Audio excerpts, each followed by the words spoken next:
কিছুটা প্রয়োজন আর অনেকটা ইচ্ছে, ভালোবাসা আর যত্ন নিয়ে তৈরি আমার এই ছোট্ট সবজি বাগান। যদিও জানি এটা ক্ষণিকের মাত্র, তবুও আমার ইচ্ছেতে আমার বর এই জায়গাটা পরিষ্কার করেছিল আর মাটিটা ওই খোঁড়ে, আর আমি শুধু করি গাছ লাগাই আর মাটিতে জল দিই।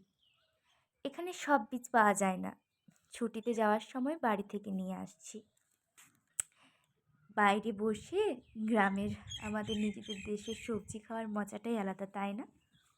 অনেক বীজ বেরোচ্ছে, অনেক বীজ বেরোয়নি, মাটিতে অনেক পোকা আছে, তবুও চেষ্টা করছি প্রতিদিন জল দেওয়ার।